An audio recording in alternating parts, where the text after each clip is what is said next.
Hello friends, গতকাল ৮ই মে live with red প্রতিদিনকার মতন তিনি লাইভে আসেন। টপিক ছিল অন প্যাসিভ কামিং মার্কেটিং। সেই তৃতীয় ওয়েবিনারে মার্কেটিং সম্পর্কে প্রশ্নোত্তর পর্বে কোনো এক বক্তা প্রতিষ্ঠাতা অ্যাশ মুফারেকে মার্কেটিং সম্পর্কে জিজ্ঞাসা করেছিলেন, যা তিনি সেই কথোপকথনটি ইউটিউবে আপলোড করার পরিকল্পনা করেছেন। তিনি সেই প্রতিষ্ঠাতা স্মরণ করেন 2018 সালে যখন তিনি প্রথম অন প্যাসিভের দিকে নজর দেন, তখন তিনি অনলাইনে অ্যাশ মুফারে সম্পর্কে গবেষণা করেন এবং তার ইতিবাচক দিকগুলিও কিন্তু খুঁজে পান, বিশেষ করে তার মার্কেটিং দক্ষতা এবং তার সাথে জড়িত কোম্পানিগুলি সম্পর্কে একটা অভিজ্ঞতা নিয়েছিলেন। তিনি এই ওয়েবিনারে অ্যাশের সাথে এই বিষয়টি উত্থাপন করেছিলেন, কারণ একজন বিপণনকারী হিসাবে অ্যাশকে বোঝা যে কতটা গুরুত্বপূর্ণ তা বোঝারও চেষ্টা করেছিলেন।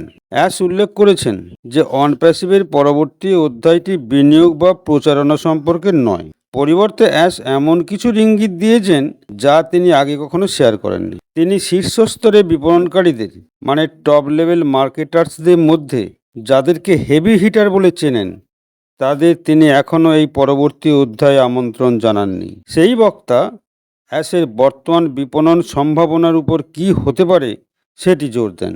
এমনকি অনপ্যাসিভ লঞ্চের সময় বুর্জ খলিফার মতন প্রচারণা, জিটেক্স এবং সুপারকার মজলিসের মতন অবস্থানে কোম্পানিগুলির সাথে সহযোগিতা সত্ত্বেও অ্যাশ এখনও তার বিপণন কৌশল সম্পূর্ণরূপে চালু করেননি। তাহলে কি এখন মনে হচ্ছে সেই অংশটি শুরু হতে চলেছে? গত 5 বছরে ওয়ার্ল্ড মার্কেটিং বিশ্ব বিপণন প্রচার কিভাবে উল্লেখযোগ্যভাবে পরিবর্তিত হয়েছে তা নিয়ে অ্যাশ আলোচনা করেছেন।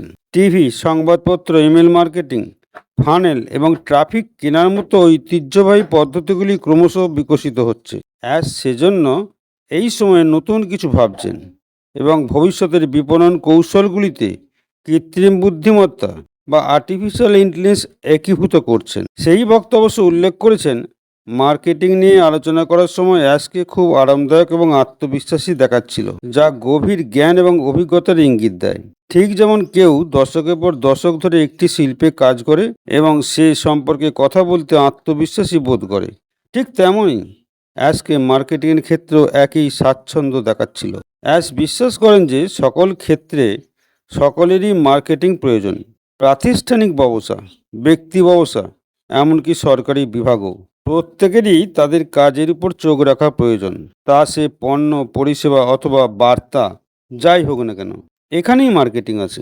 অন প্যাসিভের বিপণনের নতুন দিক নির্দেশনা সম্পর্কে তিনি উত্তেজিত বলে মনে হচ্ছিল এবং ইঙ্গিত দিয়েছিলেন যে পরবর্তী পর্যায়টি হবে বিপ্লবী, যেখানে উন্নত পণ্য, কম দাম এবং উচ্চ মূল্যসহ আয় থাকবে। বক্তা ওই লাইভে শ্রোতাদেরকে অন প্যাসিভ কীভাবে তার সদস্যদের পক্ষে বাজারজাত করবে তা নিয়ে ভাবতে উৎসাহিত করেন, যদিও বিপণন নির্দিষ্ট প্যাকেজের অংশ হবে কিনা তা স্পষ্ট করেননি।